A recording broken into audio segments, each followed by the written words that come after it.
As the last ice age thawed, meltwater carved a low-lying delta forever reshaped by the North Sea. Early hunter-gatherers followed reindeer and mammoth herds, leaving flint tools and scattered bones. Warming brought birch, then pine, and the first settled communities. Around 5300 BCE, farmers from Central Europe cleared forests, built longhouses, and sowed wheat and barley. The funnel beaker culture raised megalithic hunebedden, 20-ton boulders set as communal tombs in a land with little stone. Life clung to the rivers, the Rhine, the Meuse, the Scheldt, as cultures rose and fell. Ingenuity against water began here, a theme that would define Dutch history. Around 57 BCE, Julius Caesar arrived. The Rhine became Rome's northern frontier, the Limes. South of the Rhine, provinces formed, forts, roads, and towns like Noviomagus stitched the region into Rome. Most crucially, Rome brought money, the silver denarius and gold aureus, shifting tribes like the Batavi and Frisi from barter to coin-based commerce. Currency changed what, how, and with whom people could trade, binding distant economies together. After Rome fell, the Low Countries fragmented under Franks, Frisians, and Saxons. Charlemagne unified measures and minted the silver denier. Simple, thin, and perfect for a world rebooting trade. Viking raids ravaged coasts and rivers, spurring lords to fortify castles and tighten local power. Counts consolidated territories, laying the groundwork for the provinces we know today. Dikes and drained polders multiplied arable land, forging habits of cooperation. Prosperity surged. Cities joined the Hanseatic League, demanding sturdier money for long-distance deals. Larger silver coins appeared, but the gulden, the guilder, became the prestige unit of account across the Low Countries. With a trusted high-value coin, merchants could finance bigger cargoes and knit North Sea and Baltic trade together. Burgundy unified wealth and culture in the Low Countries, but clashed with urban independence and taxes. Through inheritance, the Spanish Habsburgs took control, setting the stage for revolt. Political, religious, and economic grievances deepened under Philip II's repression and costly wars. The Bealden Storm of 1566 triggered Spain's brutal crackdown, and a long war. William of Orange became the revolt's symbol, sacrificing fortune and life. The Union of Utrecht bound northern provinces. In 1581 they deposed Philip II, an idea Americans would later echo. Under siege, cities minted necessity coins, often square, proof of desperate resolve. As the revolt held, the North standardized its own currency. The Leeuwendalder, lion dollar, arrived in 1575, bearing a heraldic lion for Dutch strength.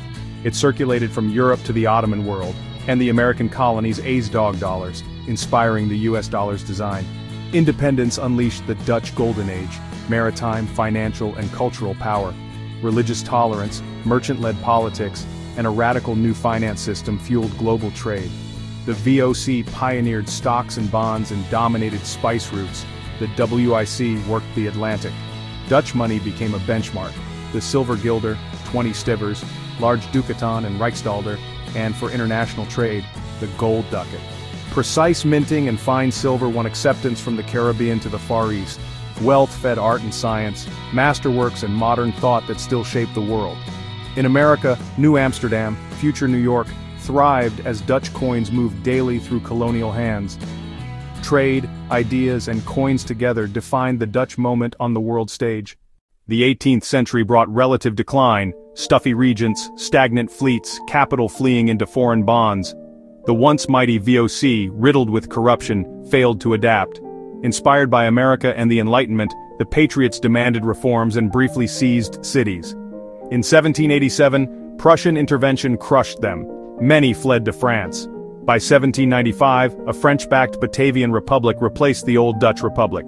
Central government, legal equality, and secularism followed, along with currency reform. The complex medieval system began yielding to decimal logic. Napoleon made his brother Louis King of Holland. Earnest and popular, he even mangled Dutch as Rabbit of Holland. Annexed in 1810, the Netherlands regained independence after Leipzig in 1813. In 1815, William I became king. The new Netherlands was a constitutional monarchy. In 1816, the guilder went decimal, 1 guilder equals 100 cents, and new coins bore the king's portrait. Copper cents, 5-cent stuivers, 10-cent doublecheese, 25-cent kwartjes, silver guilders, and the 2.5 guilder Rijksdalder anchored daily life. North and South diverged. Religion, language, industry, and politics pulled apart. In 1830, revolution created Belgium. By 1839, independence was recognized, leaving a smaller, cohesive Netherlands to modernize. William the Witt's canals and roads, plus new trading companies, primed a leaner national economy. The decimal guilder system endured for nearly 2 centuries, stable, familiar, and trusted. Neutral in World War I, the Netherlands became a refuge, even for Kaiser Wilhelm II. On May 10, 1940, Nazi Germany invaded. Rotterdam's bombing forced surrender after 5 days. 5 years of occupation brought terror. Over 100,000 Dutch Jews were murdered. Anne Frank's attic became the tragedy's indelible symbol. Sabotage, intelligence, and sheltering the persecuted marked the resistance. The hunger winter ravaged the West. Liberation arrived in May 1945.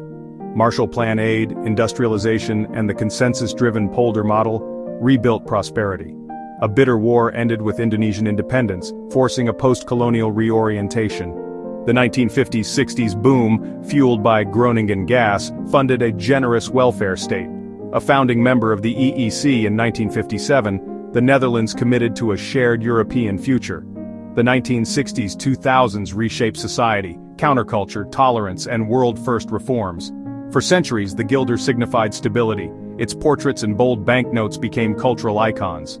On January 1, 2002, the euro replaced the guilder.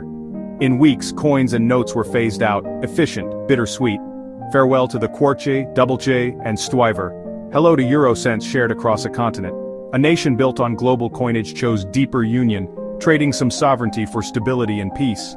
The coins of Rembrandt's age rest in museums, yet the Dutch habit of pragmatic innovation lives on, now denominated in euros. In the 21st century, the Netherlands is prosperous, dense, and open to the world. International trade, finance, agriculture, and high-tech drive growth, home to global brands and world-leading greenhouse innovation. Remarkably, this small country is the world's #2 agricultural exporter, after the United States. The Polder model, compromised by design, still shapes politics and workplaces. Yet debates over immigration, integration, and identity have tested the famed Dutch tolerance.